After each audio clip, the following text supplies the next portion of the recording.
First of all, I think your analysis was very straight line. History doesn't run in a straight line. Kid, you cannot tell your neighbor he is stealing ducks when you are stealing frogs. As High Commissioner, I was wrong. As Charandas Prasad, I reacted naturally how any person would have. I did not come here for that kind of abuse. I did not come here for that kind of abuse. If you're going to go along that road, I'll walk off. But it's all okay once they're talking. If they were talking, I could not have been here today. You got ADHD. I got nothing. Calm down. I think I've done enough in terms of taking our team out of trouble from losing. Come on, Lou Taylor. That's good. I'm reading the script now, and the first person that comes to my mind to play a detective, Yes, but the an erratic detective, Rodriguez. Mikhail Rodriguez. Why an African slap an Indian? Why a man and slap a woman? Look, Gildarie, you deal with that. You deal with that.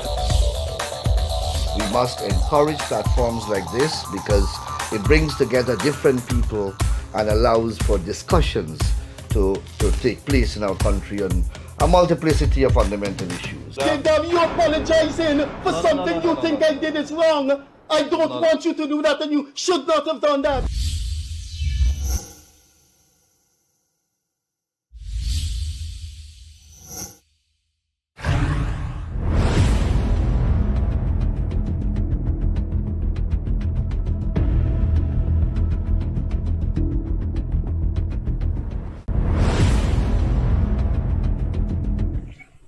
Welcome to the Gildarie Freddie Kissoon show, based on the different time zones you live in. If you're watching this program, good evening, good night, good morning, good afternoon.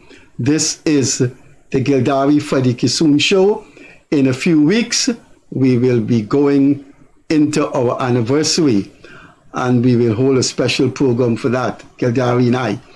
Rest assured, we wouldn't have a guest for that evening. We are coming to you this evening in extreme tragic circumstances. As you would know, 19, and according to some reports, 20 students lost their lives in a fire which the media houses online, the must-watch media houses online and the social media have carried the news without the word allegation that the fire was set by a disgruntled student. If that is so, then we are talking about evil. But this evening, our guest was supposed to be Timothy Jonas of ANU, the political party ANU, and also attorney at law, and we hope to rope him in our discussion of this tragedy. You know, for more than 150 years, people who have encountered this country passing through or who have lived in this country said it's an enormously endowed country with resources. People have classified this country as one of the richest in the third world, potentially richest. It's also one of the very few countries in the world that is not populated. We are 83,000 square miles and we 780,000 people. Singapore is 6 million people and it's only 264 square miles. I don't know if maybe the West Coast, the whole of the West Coast is probably 264 square miles. But people have said that we potentially one of the richest countries in the world. In fact, in the 50s, our GNP and GDP was higher than Malaysia. Malaysia have gone billions of miles ahead of us. What has plagued us is social disease. What has devastated us are political and social diseases. We have been a plagued nation. One regional and international crisis in Guyana after another. I will list 6 deep, unbearable tragedies in modern Guyana. and this is my priority list. 1, the Wisma massacre, which takes in the bombing of the Son Chapman. 2, the Jonestown massacre, or the People's Temple suicide tragedy, in which 981 people were forced to commit suicide. I will leave out number 3 and go to number 4. Number 4, the Lusignan massacre, in which gunmen just randomly went into people's houses, shot women, children, babies, and who else were in the house. 11 people died. 5th would be the Bartica massacre. Gunmen went into the bank there, shot people in the bank, running out of the bank, shot people they encountered. 12 people lost their lives. Number 6 was the Buxton mayhem, which for 4 years, gunmen ensconced in Buxton came out of Buxton day and night and terrorized Georgetown and parts of Region 4. The country's business community was living in paranoid circumstances. I would say those are the 6 tragic circumstances that should fill our history books. I've left out number 3. Number 3 is the death of 19 or 20 students at the Madia dormitory. Those students were living there, going to the school nearby. What is so unbearable about this tragedy, it is said that it was set, the fire was set by a disgruntled student.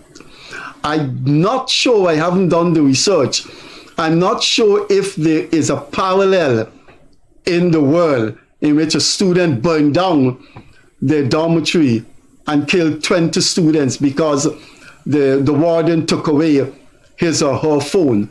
I haven't done the research, so I don't know. I know terrorists went into France during a pop concert and shot more than 100 people and things like that. But for a student between the age of 14 or 15 to burn down her dormitory and kill the people that quite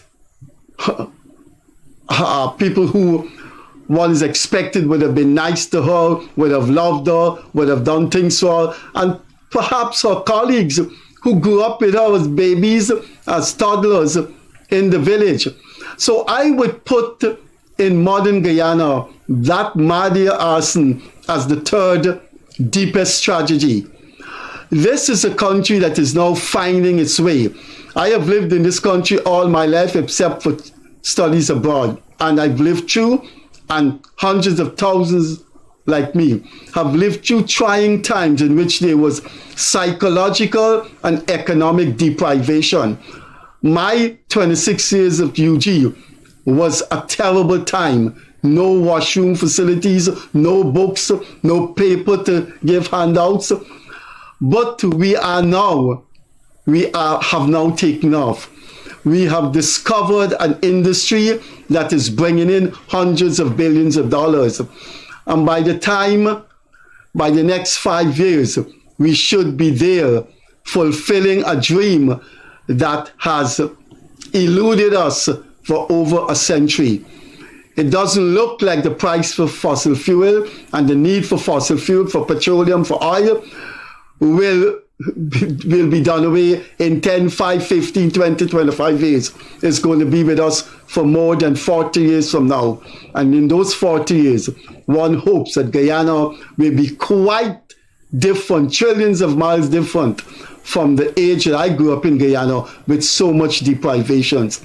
As I said before, Guyana has been so tragically hit. And when we go to Trinidad and Barbados 30 years ago, they put us on a bench waiting. And that's because the Caribbean people probably said to themselves, oh, they always have one problem after the other. We didn't need what happened in Madia. It's been reported all over the world, and I'm sure people in the Caribbean will say Guyana again. But that was not the fault of the collective psyche of Guyana. That was not the fault of the social or political system. It could happen anywhere in the world. someone get disgruntled at the workplace, they burn down the place. My co-host, as usual, is journalist Leonard Gildarie, and I speak for him, speak for operators in our studio, and I think I speak for the Guyanese people, a nation that I've struggled more than 55 years to better. I think I speak for the people of Guyana when I say our hearts are broken. Over to Leonard Gildarie. Thank you, dear, very much, Freddie Kissoon. Good night to all of our people who joining us. It is probably the saddest day for me for a very, very long time in Guyana. I can't even begin to tell you. It's undescribable. My feelings last evening, I think around midnight, the story broke on this. And I feel for those parents, and I think as far as Guyana is concerned, Freddie listed a number of events which he believes are some of the worst in Guyana, events that would have made an impact on him and, of course, on Guyana. And that is his list. I was working in Kaieteur News when I think it was a Luziknan massacre occurred, and the images that came out and were being shown on the television there. I was standing there with my colleagues, and Freddie, let me tell you this, my colleague reporters, Dale Andrews and the rest of the folks there, and I saw everybody was crying, tears leaking down on the face, because nobody could imagine that something like this would occur in Guyana. What has made this event last night so much more hurtful, so much more painful, is the fact that these are adolescents just about to embark on their dreams, go in different directions in their studies.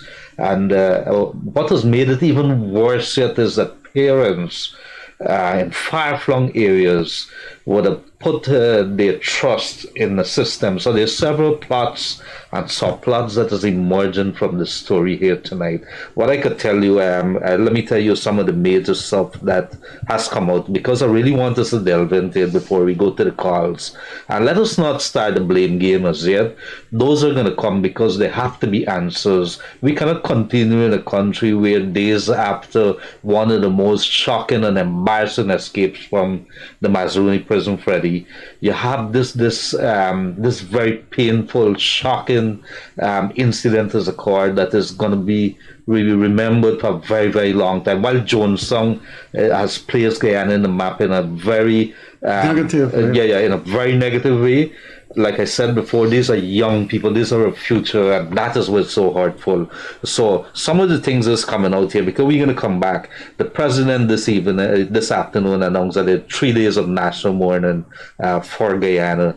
And as Freddie would have said, what is so shocking about this entire thing is that the Madhya Blaze, a student, would have set this blaze. She was seen lighting something after her phone was taken away. That's the reports that are coming out. Was she left alive? Did she die? We don't know as yet, but these are things. Some of the stories that is emerging from that is that the twins died in the fire. So 4 cousins, yeah, I think. It is. These are mostly Amerindian children in that school. 18 girls. Freddie Kissoon. These are stories that you read about or and see. There are a few with serious burns. Yes, and we're praying for them because we cannot have any more deaths, Freddie. These are stories that you read about, that you see on television, that happen elsewhere. It's in our own homeland now. Let me also tell you that there's other things that are coming out of here. And we want, when we open these lines here, it has to be about the comfort to those parents and the loved ones who would have put their faith in the system, send the kids to these schools. And if you understand how the hinterland is, if you don't know, let us start dedicating ourselves. The schools, the areas are some in Riverine community with patches of homes in those areas. So for you to get your children to school, some of the families have to send their children to dorms in areas. Madhya is a mining community, a mining town. And so for you to be in that area there you have to be housed, or you got to go to school, you have to stay in a dorm. And so in this particular case, that is where they were staying when this incident happened. Now, I got several problems with that, Freddie Kissoon, which we can't start blaming yet, but this is going to have to be an eye-opening experience for us as a country as to how we build, who are the ones taking responsibility. We cannot continue to have put people in charge spending tax dollars, and there is no accountability. Nobody goes to jail. Somebody could rig an election, and years later nothing has happened. People walk free or attempt to rig an election. People could build buildings. People could build roads that fall apart within a couple of days, slap on the wrist, get another contract. People could steal money, Freddie Kissoon, while somebody else steal a few dollars or do a spliff, and they end up in jail. Freddie, we got to fix our system. We have to. Look at. There's a very interesting letter by one of our leading economists who lives outside, Dr. Taran Kemraj. I would suggest you read it because it's special to me. I have been laboring the point that there's a few very, very elitist, rich expatriate Guyanese who never contributed to Guyana and calling for the end of the oil industry in Guyana because it's injurious to the climate. And they live in countries where fossil fuel have made them what they are. And at last I am joined by someone, a fellow academic, Dr. Taran Kemraj, who emphasized that these people have no moral authority to be criticizing the oil industry when they're elite people who live outside. So it's not only some of the social maladies you have just mentioned, people getting 3 years for a couple joints of marijuana, but we have now found an industry that could sustain us, and some asinine, comical, evil people who do not live in this country, contribute not a cent to the secondary schools, the University of Guyana, not a cent to this country, could just happily say, oh, fossil fuel is injurious to the climate. Guyana must come out of it.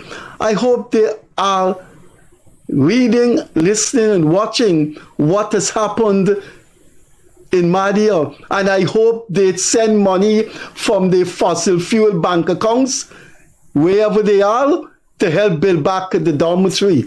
They have a moral authority. Since we must come out of the fossil fuel industry, then we have to find money to build back that dormitory. But anyway, don't let's worry with those asinine people. This is a call-in program. The number on your screen, and let us tell you quite emphatically and graphically, we have dedicated this program to that tragedy. I have listed it as the third worst tragedy in modern Guyana, beginning from the Wismar and the Son Chapman tragedy. So could you call and stick to the topic and save a fallen road, an e-bike issue, and have some conscience and call us to discuss one of Guyana's worst tragedies since independence. So the lines are there, and if Gildarie wants to say anything. Well, in a short while, because there's a couple of things. I think we should be paying some respect, Freddie, to the ones the Ministry of Education has released the names of 19 persons that died. One of them, I understand, is a little boy who is related, I think, is to the warden. To the warden. Because he lived with the warden. These are the names: Rita Jeffrey, and there's a twin among and some families, cousins within the set, I understand. Andrea Roberts, Yolanda Carter, Sharina Daniels, Nicolene Robinson, Omarfia Edwin, Mary Danrad, Belnisa Evans, Lorraine Evans, Martha Danrad, Sabrina John, Cleema Simon, Ariana Edwards, Natalie Bellamine, I think it is, Loretta Williams, Delisha Edwards, Lisa Roberts, Trisille Thomas, and it looked like Adanye Jerome, that is the kid, the little boy that died. But all of these we've been told are just early teens that were living there. I understand that a lot of ministers and even the president was in that area there, saying that he's going to take care, the state of Guyana is going to take care of all the expenses and whatever it is that's going to happen. I think very important, Freddie, that the government, and I think this is playing a major role, is the kind of counseling and help, mental help, psychological help that we could as a state give out to the families and the loved ones of these kids that died in the fire last night at Madia. It's a way out community, but even very early the president was on the scene at Ogle there, and he was marshalling the troops that were really getting people there, and very early o'clock they were getting down not only young people who were going to put the initial help, the medical interventions, that thing. I know they float a couple of people, a couple of students. The rescue operations. Was it dangerous? Were phenomenal. Yes, and there's kudos. That's some stories. When you look at that terrain, and there was thunder and lightning, and those pilots defied life-threatening odds and went into Region operation. 8 area, which is a mad, it is that area there with the mad area. It always has very bad weather, and flying, I think Captain Jerry Gildarie is going to tell you that is one of the most dangerous areas we could fly, and imagine you doing that in rains and so. So this is something last night that all went down just around midnight, the government was rushing, the president was there, and I'm not sure you can give families money at this point in time. I think people will be devastated, mothers are going to be devastated, families, and I think cousins and everybody attached to this dorm, to the school here at Madia. There's going to be entire families who would have lost like 3-4 persons there. So this is not something that we could get over with. This thing has made the news all over the world. In terms of I believe, Freddie, if you were to rank, I don't so agree with your rankings. I would say this is probably more devastating than anything, because yes, you could probably rank it against the Loziknan and the Bartica, but when you see all of this that just happened, unwanted kind of things, no, it is so heartbreaking, and I'm glad that we have the authorities there. I see the opposition has come out, CARICOM, the entire CARICOM and leaders around the world have sent messages of condolences and support to the people of Guyana. So this is, ladies and gentlemen, 19 persons, 19 students, 18 girls, as well as one little boy killed last night in a horrific dorm fire at Madia, Region 8, just after 10 o'clock last night. So we're going to open our lines, like Freddie said, and let's say the lady rules here. Let us make it short and sweet. Let us be respectful. Let us, the time for answers. This is not something that's going to... No, but what we do, we'll cut off people who talking about extraneous subjects. We'll just cut them off. This is one of the deepest tragedy in 20th century Guyana. And if we open the lines for people to talk and somebody's going to tell us about a broken bridge, just cut them off. No. Let's stick to it, because this tonight we have to, as a country, close ranks. Freddie, I think people are not serious. They allow Freddie Kissoon and a couple of others to want to do the job. We have to start taking stock and holding people accountable, and that is going to come at a later date. Let's take the first call. Good evening, caller. Good evening, how are you? Pretty good, sir. Go right ahead. I give my condolences to the family of the deceased children. This is Nip It in the Butt from Butler Park. Thank you very much, sir. Good day. Good night to you. Good night, sir. Bye. I think there's another call coming. Good evening, caller. Hi, good evening, guys, please. Permit me to be emotional to cry with you guys. That's okay, bro. Those babies lost their lives. I've lost a daughter to cancer 2 years ago. Yes, I remember you had spoken to us about that. Gildarie, please, I want to offer prayers in Hinduism, Christianity, and the Islamic religion. I know Freddie's not a believer, but please, in the name of Lord Rama, in the name of Allah, in the name of Jesus, ask for peace with these kids and the family. Thank you very much, bro. Thank you very much for that. I'm sure that the family out there, they're listening, and even all Guyana who are listening, tuned in tonight, they are going to be wanting something like this. I thank you very much for calling. And Hariom Shanti, Hariom Shanti. Yes, sir. And there you have it. He would normally call, and that's somebody who knows pain. And pain is what we feel in our heart tonight for the 19 young people who died in the prime of their life. And I wouldn't even say prime, they did not even start experiencing life there, Freddie. Freddie, my kids, so let's go take the people call. Good evening, caller. Hi, good evening, calling from Canada. Yes, ma'am. Condolences to the family. And Guyana is in a dark place for these days. It is a sad situation. Everybody's grieving about those children. And once again, condolence to the family and everyone. Thank you very much for calling, and good night to Canada as well. Thank you. Bye-bye. Bye-bye. Good evening, caller. Hi, good evening, Leonard. Yes, good. I'd like to make an observation concerning the fire. Yes. I've worked in Ministry of Education a number of years and retired, so I know that I will give you an example of President's College, which I'm well acquainted with physically. Each the dorm parent, they're supposed to have a parent who resides on spot to help to monitor and supervise the children.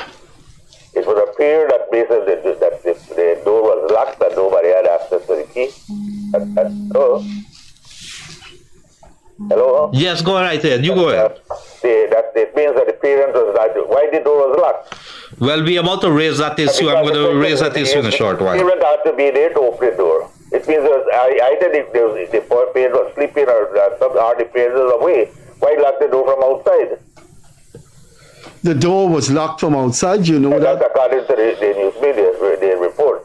Anyhow, regardless, I think a commission inquiry is required to ascertain that whatever supervision was detected in terms of the school. I don't know what the regional authorities have done in terms of ensuring that the house mother is on spot and whatever. Because I mean, those areas, places like Madi have been known, people have been known to be a little too free, and so they socialize. And some people they might lock the door and gone out and sport. I'm not saying that this is the case. All right. Thank you very much for coming today, boss. Thank you. Bye-bye. Freddie, when it comes to a building, and this is a point that is coming out there, there's all kind of stories, and I don't want to speculate. We're not in the business of speculating. But if you have a building, if you build in a house, you got to have a back door and a front door. The regulations state that you must be able to have that. If you have one door, they're not going to pass the plans. If you're going to have a building in which 20 students or 40 students are going to be living as a dorm, there has to be emergency. I presume if it doesn't, well, then we in a very wrong place and the authorities are not doing the job. You have to have emergency protocols. Places like GRA, where there's hundreds of staffers working, they would have to do emergency fire drills from time to time. I think that is required by regulations. I remember working at the bank, and I could remember that ever so often the alarm goes and they tell you to expect it. You expect to gather. You expected to use a certain entrance. When you have a dorm, in this particular case, was that done? Do we have that regulations in place? We don't know. It's a little too early. I'm hoping these and among other questions are going to be raised during an inquiry. I understand that the president has put together what you call committee, that a special committee that is being led by Prime Minister Mark Phillips and some other senior officials. But in any case, let us take some calls. Good evening, caller. Hi, good evening, guys. Good evening. I would like to send my condolences to the family and to put all politics aside to ask and implore that going forward, the Ministry of Education and in building schools that we put in proper safety measures, because this shouldn't have happened. And going forward, we need to ensure that nothing of this magnitude ever happens to us here in this country, where we have so much development happening. And I would like to hear from the Minister of Education going forward. But the country is grieving and we're sending condolences. Thank you very much for coming through there, ma'am. Freddie, the prison, there's a parallel here, and I don't know if you see something. The prisoner that escaped, Smalley, Royden Williams, new wing, we've been told that he was being housed, it was newly built, and he was being taken from there to another place. But we have seen movies, we have seen videos of when you're going to visit a prison at a place, there's a glass separating and you're in that building there. How are we, when the policymakers come up to designing buildings and so on, because there's a side from what we're talking about here. I don't know. Are these questions to be asked? We have to. I have said in my columns over the years, I do not believe in the abolition of the death penalty. When someone, what is happening in this country? Do you know why we have not been executing people for heinous crimes in this country? Because the European Commission, the representatives in Guyana, have been imposing on Guyana, have been threatening Guyana about the abolition of the death penalty. But they don't do that to countries that have the death penalty, that are close allies, like the United States. The United States execute people every month.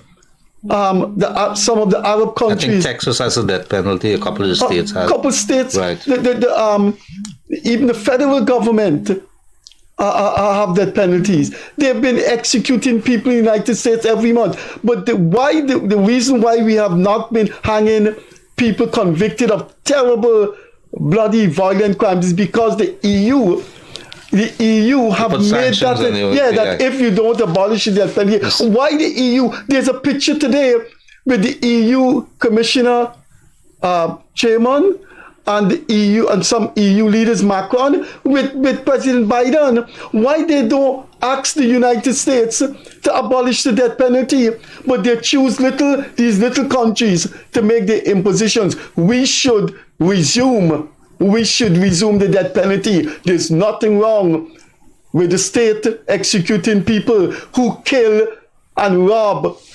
and kill 10 people, go into people's homes, shoot them down.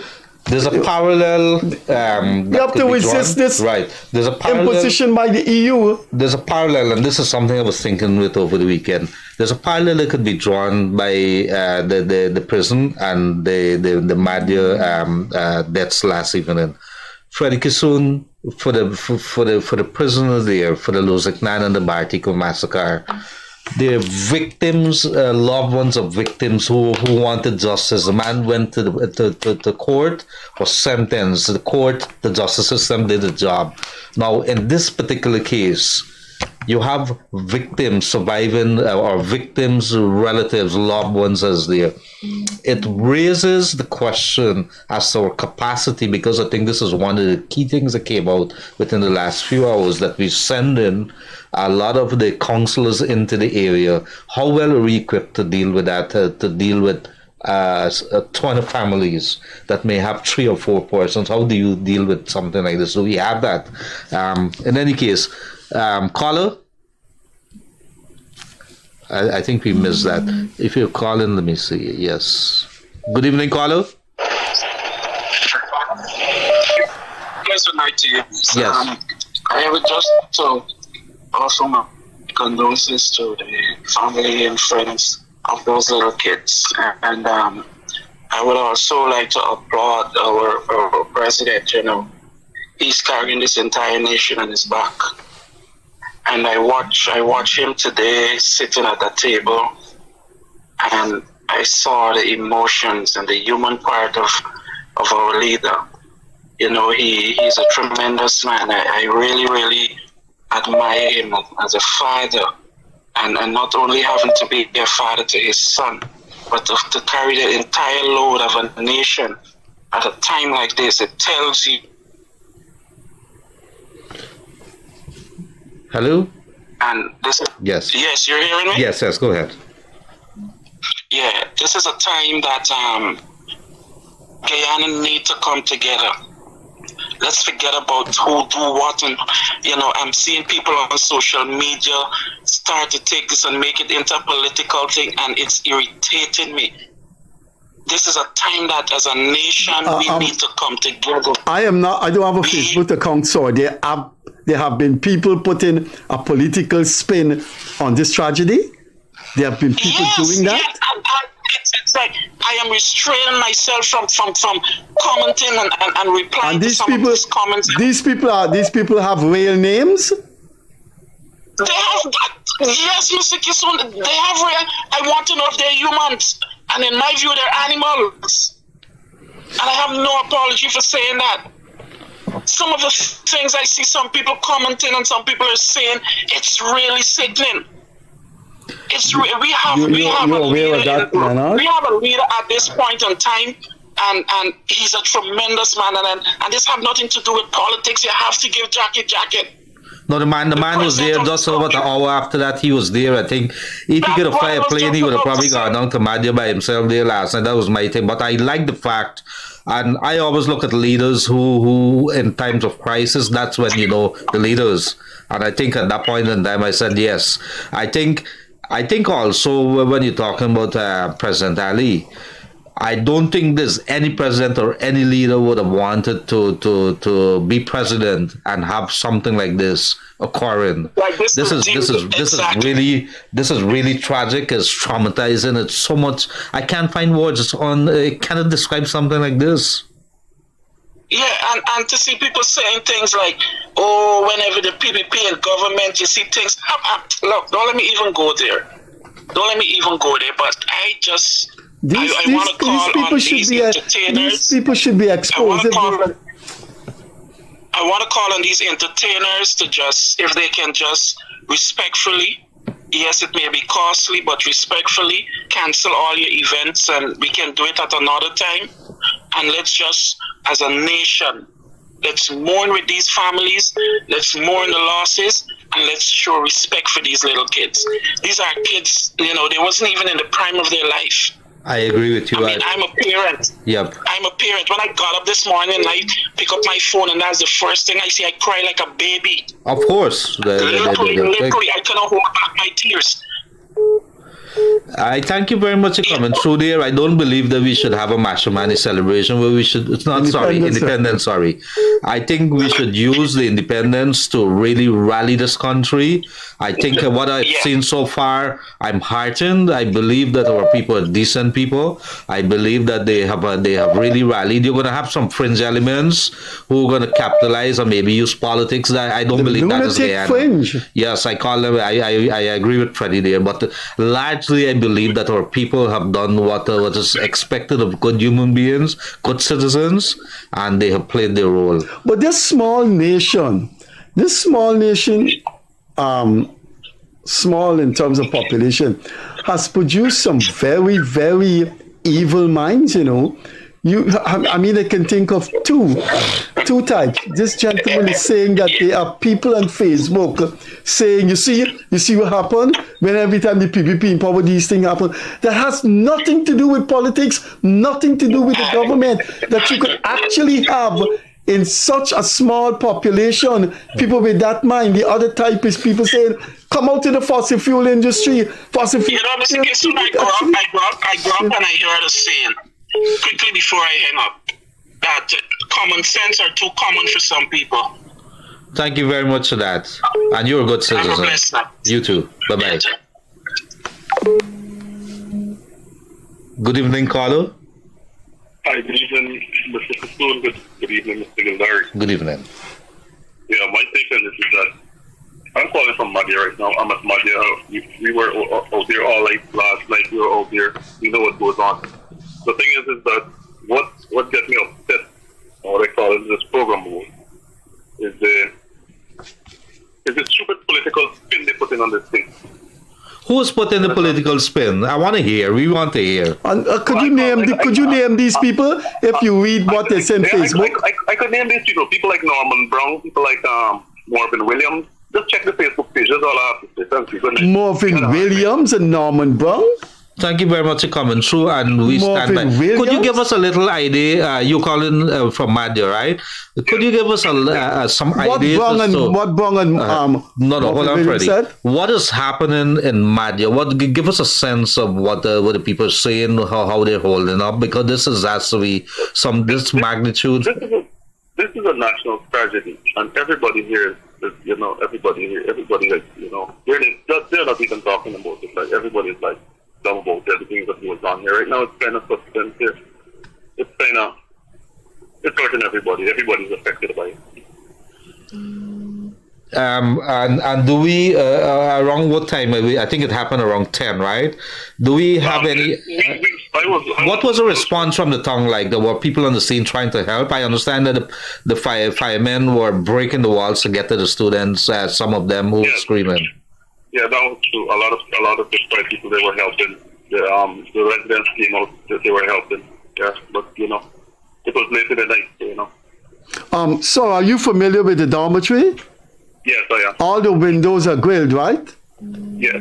All of them are grilled. All of them are grilled. You see, the problem in Madhya is that a lot of these young people come from the mountain areas to go to school and these kind of things, and they stay in the dorms there, and you have a problem with them. Those kids getting away in the night. And So I heard. Right? So I heard. Hello? Yes. Yeah, they get away in the night and such, and you know what Madhya gives. Madhya is a mining town, and everybody knows what Madhya gives. Could you tell us? Could you very briefly tell us some of the things Norman Brown and Marvin Williams posted on their Facebook page? I think you should have visited the page. I mean, I don't want to repeat some of the things. It's very sickening. It's something right now. I'm suffering myself because I haven't slept. Thank you. All I think about, all I hear about is those screams, and they could never go. Yeah. You were hearing the screams? I'm breaking right now. Okay. You were there, and the tongue was witnessing hearing the screams. You heard him, Freddie? Yeah, but don't. But imagine how helpless people could be. What a fire that is happening there, and you hearing the screams of young people, and you can't help. Oh my goodness! Good evening, caller.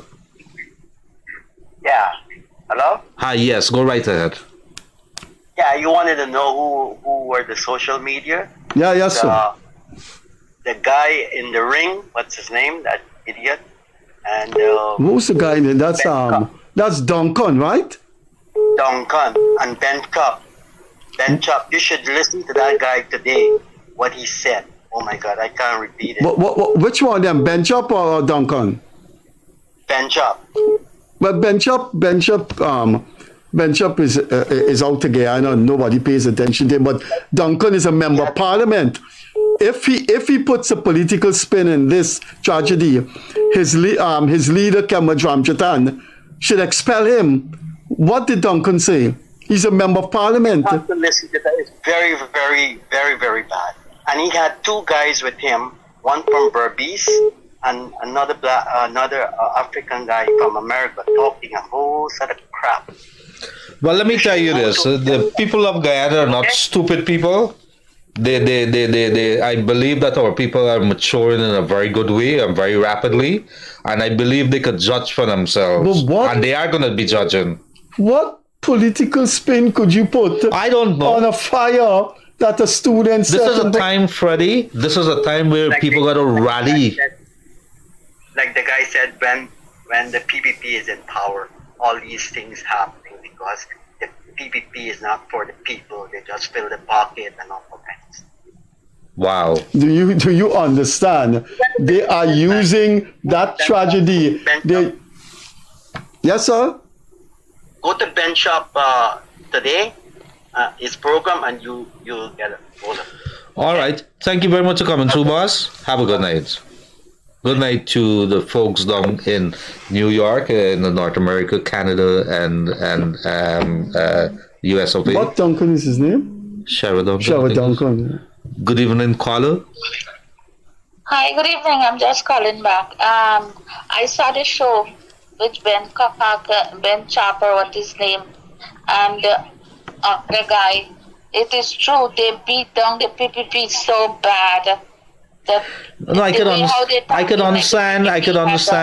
understand people doing their own thing because they have their own parties, but to use something like this in which had nothing to do with a party in power, any political party period, and try to put a spin. How do you put a spin on that? How do you do that? No, it's an accident. It's a fire. It can happen to anybody. No, but it was deliberately set by according to reports. Multiple sources are reporting that. Yes, I heard it on the report. Yeah, multiple sources are saying that. So, but how do you put a how do you put a spin on that? Ben Chop lives in New York, so all those mass killings, Biden is responsible for it. It looks that way. Thank you very much for coming too. They're living overseas, and they're blaming the PPP government for all these things. Thank you very much for coming through there, man. Bye-bye. Good evening, caller. Good evening to all Guyanese. Good evening. Right, I just want to join with the Guyanese public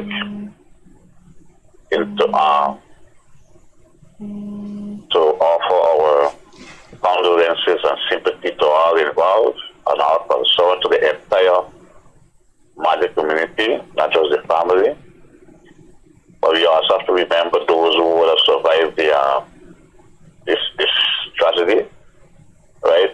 To remember them as well, and they will need a lot of support and help to recover from this. Schools and the teachers and the neighboring people there and so forth. Everybody, I think this will take the entire nation to just support this one community for us to recover from this. I would also like to say that we have had a few signs over our history. With some of I think this one is the worst because of children involved. But we have had some tragedy in our times, but sometimes we don't wake up to these things are sending us signals and sending us signs, right? And I think the Lord is telling us to stop this stupid tugging and fighting, and to live together as a nation. And another thing is that we as a nation, we don't like to invest in safety. I think that is an area that I really want to get into. Maybe not now, but it is going to be an ongoing conversation. When we feel that when we spend money on safety, it's safety things that is money going to waste. We don't like to spend money on safety. But when you look at what you're losing, whenever these things are this strategy, you're going to see billions and billions and billions of dollars have to be spent now to repair the damage that has been done. And when probably feel that we invest a couple $100 million to save things. So we have dormitory with grills. We build a place like prison instead of building a nice place to live and sleep and work in. We have to build a place like prison. We don't want to put in the safety things that is necessary. You do it to foreign countries, you see things, but when in our own country you don't see these things. So I hope this is the last time. This one for sure that we will wake up and we will.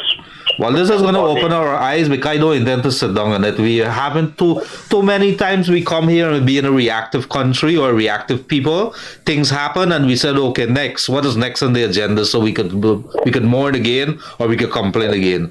And nobody fixed the problems. Nobody do that because what happened? People get slapped on the wrist and they move on and they continue on the merry way. But thank you very much for coming through, caller. Thank you. Yeah. Bye-bye. Caller, good evening. Hey, good evening, Leonard. Good evening, Freddie. Good evening. I think, first of all, condolences to the families of the Mahdi children. I believe let the opposition continue to make fools of themselves. It obviously will backfire on them.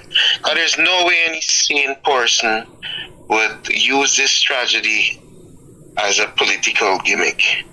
It has no way to go to backfire on them. But we don't know if the opposition leaders they've sent out condolences. Right. I don't think friends. So far people told us about Ben Chop. Well, of course Ben Chop is a lunatic fringe in New York, but Duncan, he's a member of parliament, and we will see what Aubrey Norton and Kemba Ramjatan are made of. If they allow. And then you don't always go into politics. The leader might not support it, but if you have your rank and file who's supporting such nonsense and you don't see anything about it, it's going to fall back on your party. The buck stops at the head.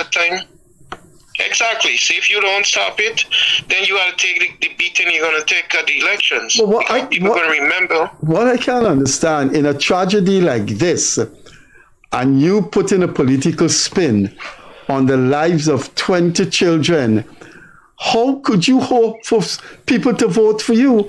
Marvin Williams. I don't know that. Marvin Williams is a Region 3 official. He's a long-standing PNC activist. Let's see what Aubrey Norton will say. Duncan belongs to AFC. I have started writing my columns back. Let me show you on the screen. I've started writing my column. This is my first column. It's I am back and will continue my class analysis, the Freddie Kissoon column. I'm writing for the Chronicle and Ghana Times. With this opposition, there's so much things I will write in the opposition on this matter. Yes, if the opposition. Well, thank you very much for coming through there, and I do appreciate. We do appreciate, and I'm sure that if our loved ones appreciate your sentiments. Yeah, take care, Leonard. Take care, Fred. You too. Okay. Good evening, Carlo. Hi, good evening, guys. Could you lower the volume what you're listening to, please? Yes, you can hear me now? Yeah. Good. Yes. Good night, fellas. Yes. I'd like to take this opportunity to wish the families of those children. It's very sad. Young growing up, have full life to live, and very painful. And I would also like to congratulate the president. Hello? Yeah. Yeah, I'd also like to take the opportunity to congratulate the president for making this immediate step and have all of the important cabinet members being there. I think that's a very good effort of him. Added to that, finally, I would like to, it's very sad for that particular, the dog's master, Mrs. To have lost her child while trying to save others. So I think kudos to her. We should have more like her. Thank you, guys. Thank you very much for coming through. What's the story there? Do we have any story? So you could also call 231-2982 or 637-1091, folks. Let us get those calls. We're talking tonight about one of the most horrific incident. It's going to be something that we're going to remember for years to come. Just let me inform you that from today, I've started writing back my columns. This was the first one for today. As you can see it, I'm bringing it up on the screen. Tomorrow column, I look at the Mahdia tragedy. So I will have more to say about people like Marvin Williams and Sherrod Duncan. Thank you very much. Good evening, caller. Good evening, sir. Yes. Good evening to the panel. Thank you. I think Mr. Benchcap should really give God the praise and thanks. God, he set him free from his activity that he has done. Thank you very much. Thank you very much, boss. Good evening, caller. Hi, good evening again, sir. All right, Leonard, Freddie, I would like to ask some of the people who are acknowledging people like Norman Brown and people like the guy named Duncan. Instead of doing that, read that Freddie Kissoon's article. sense than to listen. Because when you do that, you're giving leverage to some jackasses. Right? Thank you very much for coming through. Same here, man. Good evening, caller. Hello? Hello, good night. Yes, good night, ma'am. Go right ahead. My condolences to the family and the people of Mavruma. But It's I have Madhya. Madia. Yes. I have one question. Did the house mother, was she inside the building or outside the building? We get into the details that are coming out now. We're not paying too much attention to the details. What is important? And they had 5 doors according to the police.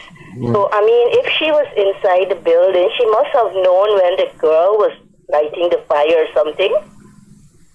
So that's my question. Thank you. Thank you very much. And I think that those are great questions, as there is going to be. We have to have an inquiry into this. Not only in that, but I think somebody would throw up a picture of this holding cell for young people. For the young people who get caught up in crimes. I think in Sophia there's one. It's a fire holding center. And they threw up a picture of it, and they were showing all the grills and everything, and they were making comparison. If there's a fire there, how do they get out? But I don't think it's such a fair comparison. But we always have to think, like I said in the beginning, if you're going to have big buildings and housing a lot of people, there has to be emergency protocols in place, and those protocols have to come with constant drills. But I could tell you about my home. My home, all the windows have grill, but they're not permanent. So you can get out of it. They have padlocks. So you take off the padlock and the grill opens. And Good you jump evening. through the window. Good evening, caller. Hello. Good evening. Take off the volume of what you're listening to, please.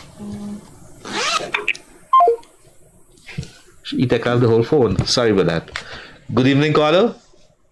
Hello, good night. Good night. Go right ahead. I would like to extend my sympathies for the children that were born up in the fire. Sure. And I will like to contribute that any public building that holding staff or any individual, the place shouldn't be grilled. I'm not sure grilled, but it might have to be that they have to practice these drills. They have to make it mandatory. The fire service and the police and everybody has to get into the act. And these are not things that happen because it's in the regulation. It has to be seriously enforced. Well, there's nothing wrong with grill. It's when the grill is permanently installed and it removes your access to the window. As I was saying, in my home, all the windows are grilled, but they have padlocks. So you remove the padlock, open the grill, and you can jump through the windows. I remember a friend of mine, Lakshmi Kalicharan, a cultural icon. She died because she didn't have access to the window because the window was grilled. It was best to grill the window and make a lock on it. So you just remove the padlock and open the grill and jump through the window. Now, if Kalicharan's home was like that, she just opened the padlock and jump through the window. And I think that's the problem with grills. You make a house and you grill the windows. So through the grill, you can open the windows and look and see and get fresh air. But the grill... Yes, sir, yes. Right. I understand you, right? But you got to understand, any holding facility, right? When a fire starts, the smoke alone is suffocate you. And what I'm saying, that any public building that we're holding, like you had the NOC in Essequibo, where they had a looting, they had the jail, and these things, and this is place that we have is security, government security. So I think the grill is a very negative impact because according to certain information, some of the child hold on the grill and get root to death. Yeah, it is. They would have to look at it in this particular case, especially in by the fire service and the police and everything, because this child escaped through the window because it's a flat building, you understand? And even if the one started the fire, 19 suffer, and the rest of the 19 over 20 something suffer, you understand?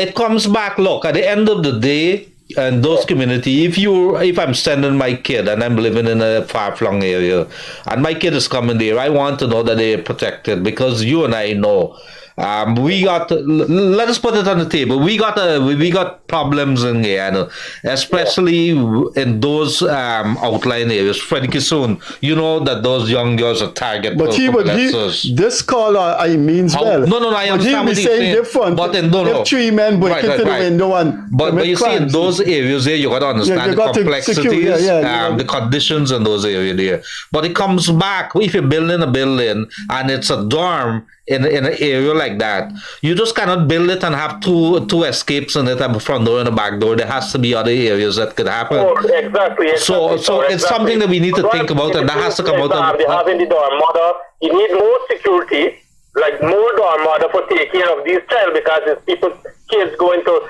further the studies and whatever. Because as me as a parent, I would like for my child to get the first class education, and that will be the outcome. Is very unacceptable. Look him at the only prison. Right. Is there. Whatever they had, and the man still escaped. The man escaped because of breach protocols. That's what happened. The man escaped because there was a conspiracy, sir.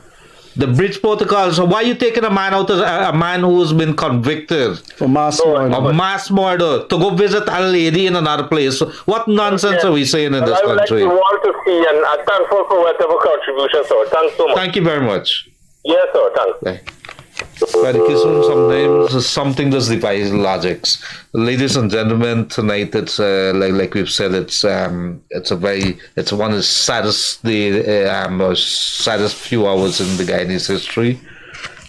Death of 19 persons, young persons. Good evening, Carlo. Hi, good evening, brothers. Good evening. I'd like to extend condolences to the family and the entire community of March regarding this tragedy. I know the community quite well, especially during my time up here. This morning I get a news and I see something social media things. All right, we hear you in and out. Is there any way you can put your mouth closer to the phone? Or maybe it's a cell phone call and it's breaking up. Yeah. It's a cell phone call and I'm driving. Don't drive and talk to the cell phone. I don't speak like that. Yes. I don't use my phone and drive like that. Yes. So, but I'm saying I spent 6 years in marketing mining, and this morning when I started to do this, it's really difficult for me because I'm a parent and then not to hear now people are commenting on your show that politicians are using this thing. It's crazy set of people, buddy. I don't know where we're going. No, well, it's only a few people. The majority of Guyanese stand behind the folks in Madhya and all those areas, all the loved ones whose loved ones would have died in that fire, in that dorm fire. There's a few fringe element, mad as hell, and stupid. But hold a sec. They're actually parents. They're actually wives and husband parents that would listen to Ben Chop using one of Guyana's... I don't understand why we're using this forum to discuss that. Okay, fine, sure. Thank you very much, Carlo. I really don't want to discuss that stuff. That's a waste of time. No, yes. Let us continue to give support. Let me focus on the families and the community. And it's not only the loved ones, it's all Guyana. I think all decent-minded Guyana, they're suffering at the moment. Everybody used to this. Thank you very much for coming through, Carlo. Take care, brother. Bye-bye. Good evening, caller. Hello. Good evening. Yes, good evening. Yeah, it is extremely sad what transpired there. I hope that as a nation we can recover from this. We can't recover. Can't. And I hope that we learn. We can learn. Learn from it. But I want to disagree with Brother Freddie. I believe that a building that you live and work in, you should be able to come out from very easily. Right? We love to pin up and lock up and pack up and all these manner of things.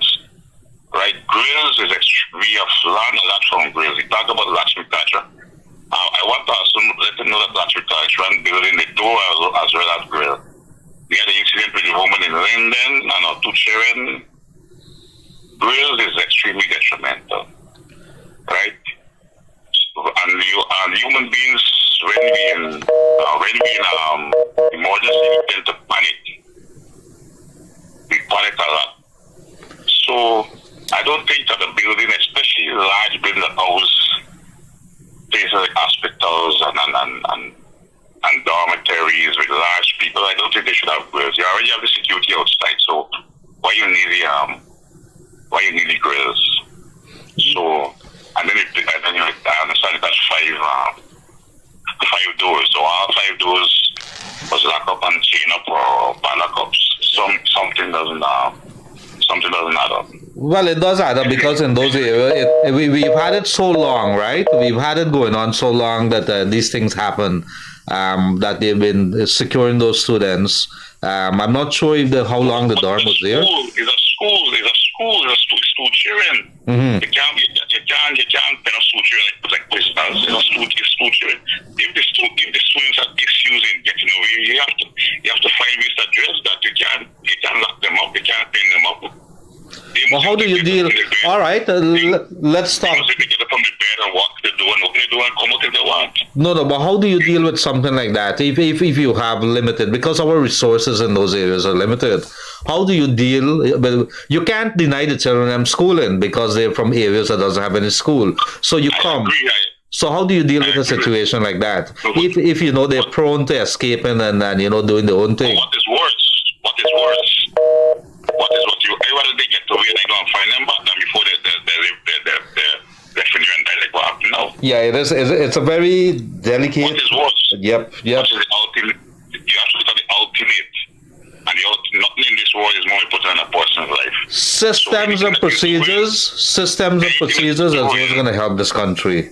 We have to follow those systems and procedures. There is going to have to be drills. There's going to have to be accountability, all those kind of things. And that's only when we start towing the line, then you see this country really moving forward and really be able to achieve in what we really deserve as a people in this country. Freddie? And then if you were to, probably you were sleeping when the fire started, so but the dormitory is supposed to have alarms and stick detectors and all these type of things. Well, that's a very good point. That's a very good point. So if the alarm was there when the fire started, they would have wake up and not consult. Right. Anyway, good night. Thank you for coming through there, caller. And tonight we're talking about this horrific mad fire with 19 young ones. Good evening. Lost their lives. Good evening, caller. Good evening. What the guide is saying that the school ain't supposed to be grilled. We didn't get that. Could you speak up a little bit? Oh, he said he's referring to the guy who said schools and buildings are supposed to be grilled. You want to talk about that? Yeah, go ahead. All the dorms in the country have built. So let me educate you. Hello? Oh, I think, he wanted to make a point. It says all of them have grills. Freddie,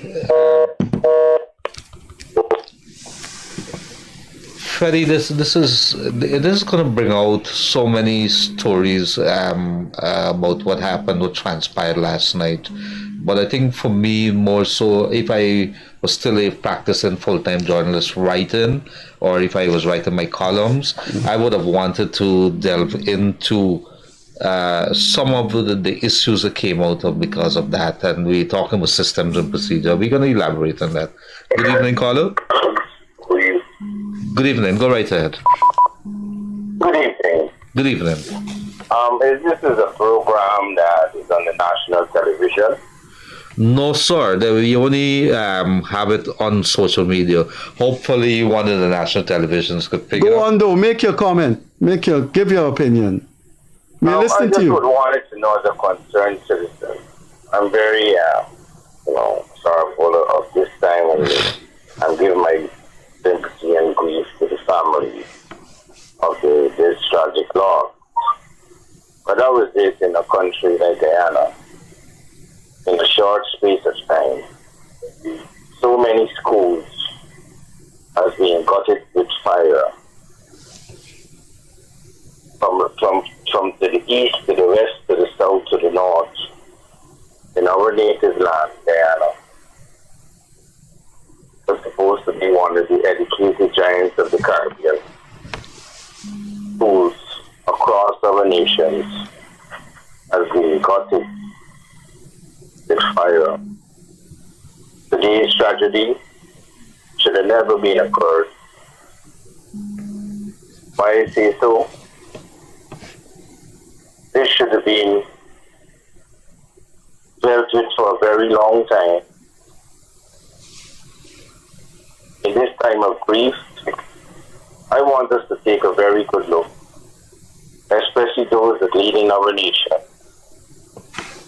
to look more about our people, the way we live and contributed.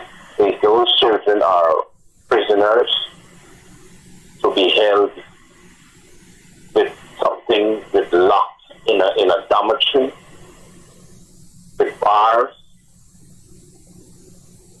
I want us as Guyanese to take a very good look and see what's happening. This is judgment is upon our land. If we don't take care now, take heed now. I'm calling from the head to the toe and share our concern with our citizens, the citizenry of this country, the way how we surviving, the way how we living. We gotta take heed now. Those lost, it might be painful just to the family and to those that take heed now. But when this over, what's next? All right, we got you. You know, one of the things that you pointed out there, I would have loved to see today, the opposition leaders in control of 218,000 voters. That's the people who voted for them. I would have loved to see the opposition and the government meeting, or the president holding hands. Well, we're not literally holding their hands, but being together. Maybe they could hold hands. That would have been good too. In a time of need like this, in which people need comforting, it would have been good for a country to actually find something in which everybody agrees on. But you're here, I'm there, and let them do their job. That's a government job. But how is it that the opposition could not have even found themselves here? This is something that's unbelievable, undescribable in its proportions of trauma into this country. So that's what I'm saying, that we should not only wait on the time of tragedy to be together. But this should not only bring us together. I want us, that's what I say, let us go a little more deeper. All right, so thank you very much for coming today, caller. We have to, I understand, and I think what you said there, you have projected what I think many thousands of Guyanese are feeling at this moment. Thank you very much for coming through. Hello? Yes, good evening, caller. Good evening. My condolences go to the whole of Guyana. What happened here is affecting all of us. And it's a tragedy. I just hope that, the administration could put better things in place so that, we could take care of kids in the future. Thanks. Okay. Yes. Thank you. Thanks for coming through. Okay, sure. Okay, thank you very much, caller. Let's take this now. Good evening, caller. Yeah, good night, Mr. Gildarie and Mr. Freddie. Good night. I guess you guys didn't come too prepared because, people asking questions and people saying things and you're not sure what's going on. You sure of what is going on? You know what happened? Hold on 1 second. Hold on. Good day, we let him have his say. Sure. Say then. I ain't complaining on y'all, just listen. And because since this morning, about 7, 8 o'clock, it was on the wire that some girl set the fire. And people is sounding like if everybody agreeing, lock these kids up in this place and gone. It's not like that. They're supposed to have somebody there, and the person lock them in and gone there. We must be gone run the car or wherever they go. But that's how this thing happened. You got me? No, we listen to you. We listen to you. Right. This is how I understand it. But like the rest of the world don't understand it like that. Because you keep saying, like if it's a jail, this place was a jail. This place was not a jail, but you got to, like Freddie said, you got to get window, grill, where it could open. But if you got 2, 3 people looking at these children, you can't just fix the children and got one damn lady. Thank you very much. Thank you very much. And they got internet and they're seeing all these things going on, buddy. You can't. You got to get more, it's got to be more like an institution. There's not like an institution. There's like, somebody come and take care of these kids and, that's it. Mm-hmm. Right. You got to get in the way. And like you said, Gildarie is a mining town, and you got problems in the mining town with them miners raping them little girls and all kind of thing. So it has to be in a more controlled thing. These girls come from the wood, they come from the boondocks. No, and we have to be cognizant of that, because those are the realities of what we're dealing with. Don't sweep it under the table. What you're saying is quite correct. Right. No, I'm not saying sweep it under the table. The lady who was responsible for them children, she got to be held accountable. You cannot hold her accountable alone. If the system is broken, you need to fix it. If it is that you No. We don't have the facts. But she cannot be in charge of children. No, you can't put one person in charge of 6 people. And then she's not in the building. Even if there's not, no. People have to do their work. She should have been there. But do we know that she's not? Because I don't know. We're gonna wait because we want to look out for whenever there's an inquiry into that. Who was in charge? How many persons were supposed to be looking after 6 students or whoever, or how many were being housed in the dormitory? And we have to know the kind of safety precautions. How many doors?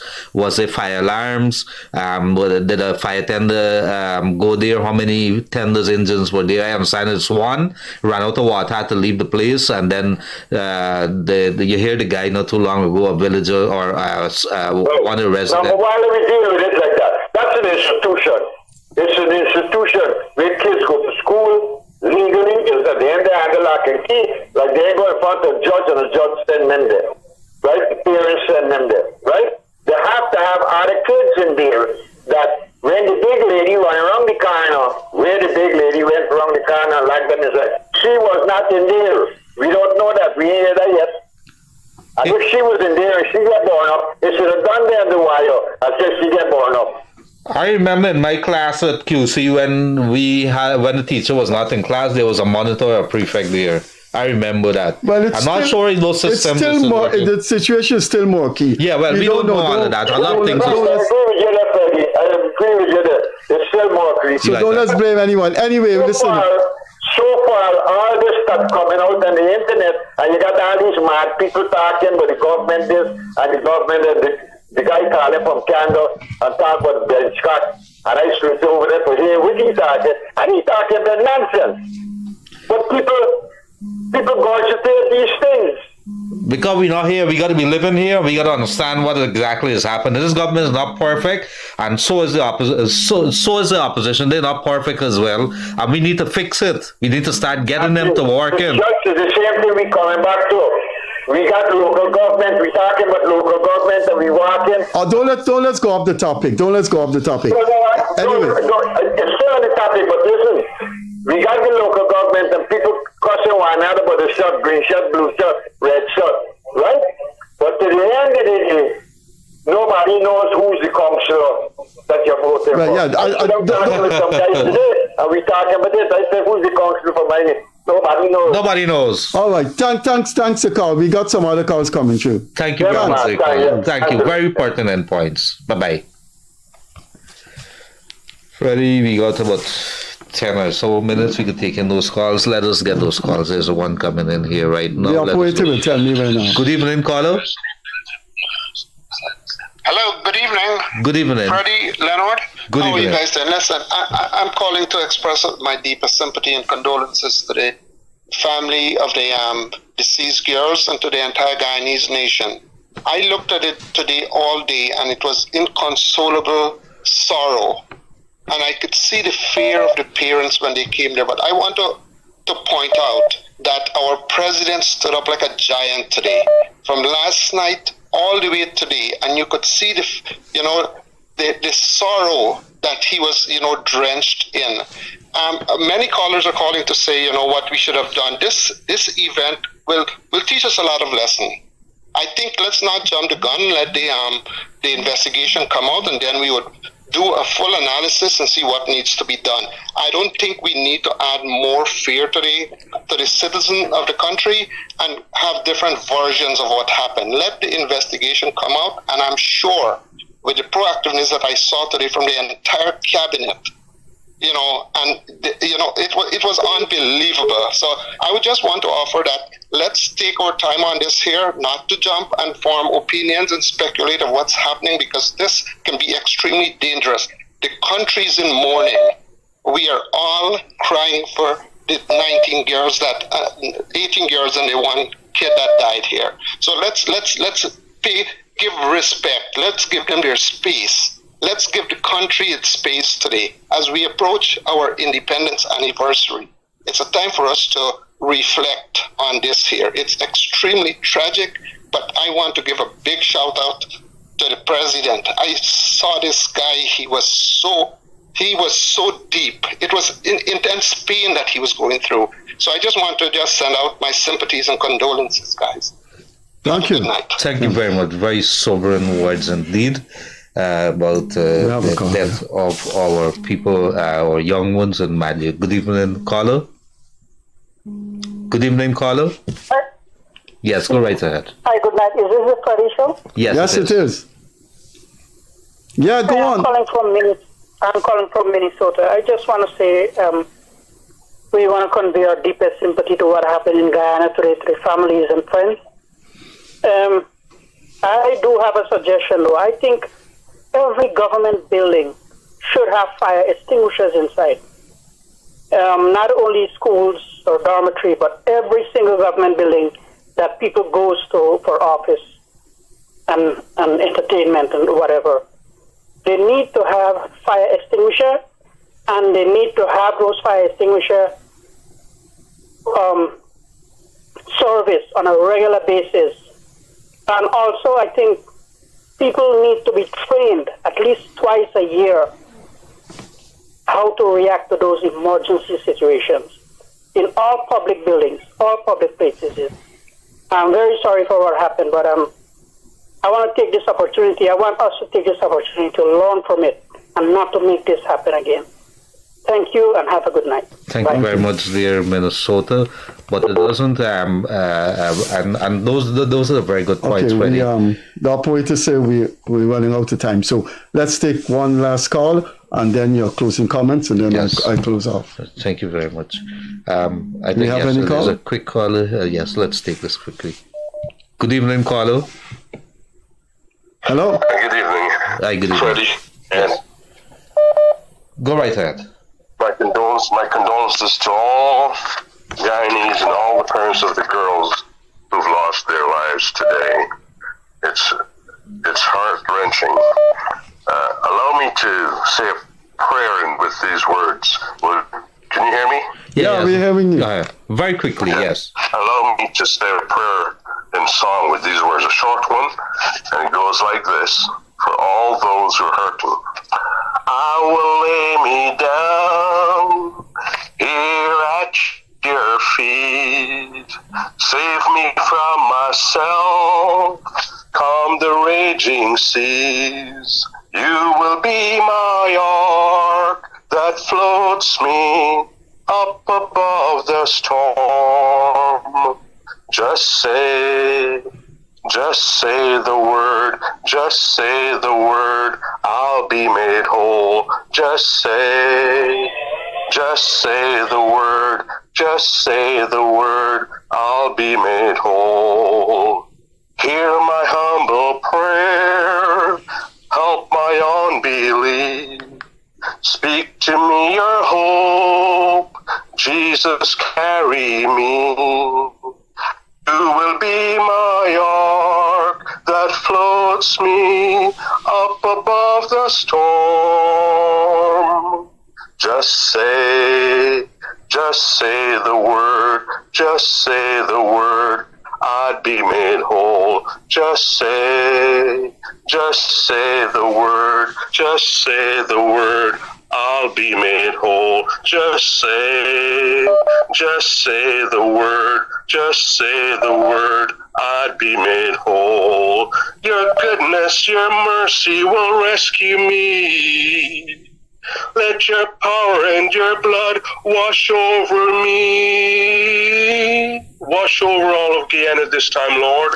Just say the word, just say the word, and make me whole. Just say the word, just say the word, make all of Guyana whole. Thank you very much, dear sir. Okay, thank you, sir. We run out of time. And we have one more call. Yes. Okay, thanks. Thank you very much for coming. We can take one more call and then. Yeah, very quickly. Thank you very much, dear. How much time you took up there? Hey. Hi, good evening, caller. Hey. Hello. Yeah, hello. Yes, go right ahead, caller. My condolences to the family. Yes. If I just lose the life. And Mendic, I just said a prayers. I know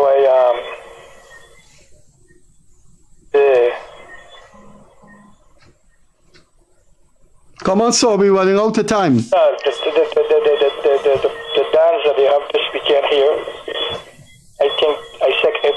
They should cancel those dance that they have. Well, the president has announced 3 days of mourning, and I hope that people who hold in fact, we can have anniversary celebrations, independence celebrations. I think we should look at it as a day to reflect. But we hear what you're saying there. I think that's it. Our operator signal. Thank you very much for coming through. You want to say a few words before? Very quickly, Freddie. I see in those kids that lost their lives. I see my children in them. I see there's an opportunity yet once again. It's very unfortunate for us to band together, to rally around each other, to build this country and to really be the people who we're supposed to be for a very long time. Here's an opportunity. But also there's a lot of questions that is going to emerge, and an opportunity for us to strengthen our system as a country, for us not to have a repeat.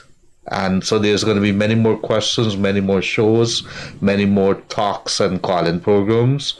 But let this be an opportunity for us to also offer prayers to the loved ones, and all of Guyana and Guyanese around the world on this, because it is going to continue to have ripple effects across this nation in time to come. Thank you, Freddie. Thanks, Leonard. Our time has come.